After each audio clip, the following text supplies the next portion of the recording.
Hi everybody, welcome to TDG Presents Theme Thursday. This week we're talking about the theme of responsibility. Now, responsibility is an executing theme. Responsibility likes to work really hard, they like to get things accomplished. Last week I talked about the fact that themes will often look like each other during my 3-Minute Coach episode. So if you want to head back out to episode 1 of 3-Minute Coach, you'll hear me talk about different themes like maximize your competition. This week though, a responsibility looks very similar to achiever. Achiever and responsibility both like to get things done. So the physical output of them is work accomplished. What's interesting is achiever likes to work because they enjoy the measurability and the accomplishment. Responsibility likes to work to keep their commitments. They want to keep their promises. For responsibility, it's about, they say things like, my name is attached. There's a psychological and emotional commitment to it. Remember, Clifton StrengthsFinder themes are about thoughts, feelings, and behavior. So it's not just the work that responsibility does, it's the emotional feeling that comes with the work. And so they feel like obligated to do things. Now, StrengthsFinder themes never work alone. They always work in pairs. So if you have responsibility in your top 5, here's one of the exercises you need to do.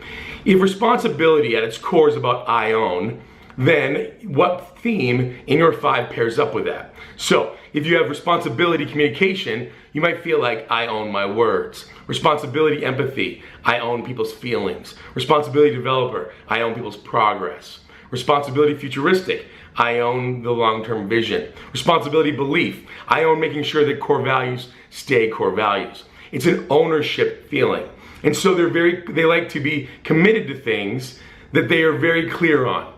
And so you may ask them to be involved in something, but you may actually find at times responsibility is resistant because they don't always, if there's any unknown variables. So if you're working with someone with responsibility and they don't jump in right away, ask yourself, what information haven't I given them? So it's really important. I find that with responsibility and arranger, those 2 themes really need to have a clear understanding of the finish line. What are the end goals? What is the final measure going to be like? Arranger, they will juggle their plan based on the finish line. Responsibility juggles its resources based on the finish line. Responsibility as a theme really likes to get things done. So the good news is we rely on them a lot. The bad news is we dump things on them. So if you're a coaching tip, if you are coaching or working with someone who has responsibility, one, be absolutely clear on the thing you give them before you give it to them, because there's no taking it back. If you do, they feel like a failure. I've made people cry over the years, not meaning to, because I'll give them impossible tasks. And then when I realize the task is impossible, I'll say, well, don't worry about it, I'll just do it myself. See, they don't register that as Mike made a mistake in giving that to me. They register it as I'm a failure, Mike thinks I'm incompetent. And so be clear on what you give to responsibility before you give it. Also, responsibility, sometimes you can take on too much. You'll feel like someone has to, someone needs to. And so you start to take on too much work. But here's the thing, we need to practice boundaries. You know, using our themes, our StrengthsFinder themes are simply tools. They're tools you take out of a toolkit to help get things done. Are you taking things on because you get to, or because you emotionally feel like you have to? Choose things that will bring out the best in you, and you'll feel the joy in accomplishing that, and so will the person you're doing it for. I tell people with responsibility many times, I'm like, there's a litmus test for doing things that matter. And here's the litmus test. These are things you should have said no to, okay? You know you should have said no when you're doing something that you said you would do, but you're frustrated that you're doing it. See, responsibility, if it was something that you had a resource for, that was gonna be part of there's gonna be a natural strength for you, that you're gonna be energized in doing it, you'd be excited. Even while you're working hard, you'd feel energized by the output. But instead, you're frustrated because you committed yourself, but you actually shouldn't have been committed. So responsibility, work really hard on proper boundaries.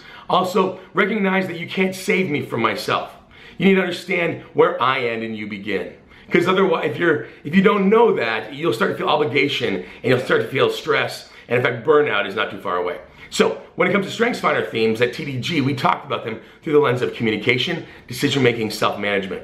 So when you're communicating with responsibility, make sure you're talking about finish lines, make sure you're expressing that you understand how much workload there is, and also express and offer the information and the project to them only if it's truly ready. If you really want them to act on it. Also, understand they're listening for who's in charge, who owns, what am I committing to when I say yes to this information? That's communication. Decision making, Similarly, they prioritize solutions that they're sure they can accomplish. If there are unknown variables, if there's unknown expectations, they're less likely to want to sign up. So, if you find their responsibilities being resistant, ask them what's missing. Ask them what data would allow them to feel more able to commit. And last thing, self-management. Knowing where certain things are. With responsibility, you've got to feel like you have an understanding of what are your personal finances, what are schedules. So feeling like you have information is going to be critical. So many times if you're married and you've got a spouse or even just a partner, people you're working with, living with, however that works, if you're managing a family, you're going to need to have periodic moments where you're just going, where are all these variables? Because while you may know where the deadlines are, the day-to-day information may be moving so fast that you don't always feel like you have control of where it's at. Now, I would encourage you not to try to exert control, but remember, for responsibility, communication ends up being something that hits the snooze button on their anxiety. So if you're working with responsibility and they give you a task to be performed and it's due on Friday, you reaching out in the middle of the week to say, I still own this, that's going to be critical because it helps them understand this person's still on it, I can relax. Responsibility, be aware of the dark side. There's a little bit of a sense of, yes, there's a right and wrong way to do everything and that everyone should just want to do it the way I want to do it. There can be assumptions that the world got the memo. And there's a right way to do everything from load the dishwasher to loading toilet paper on a roll to how you treat people. Use your words. Over-communicate your expectations, not just for what you want done, but the form you want it in. That's the StrengthsFinder theme of responsibility. I've been asked by the internet to do Activator next. So next week will be Activator.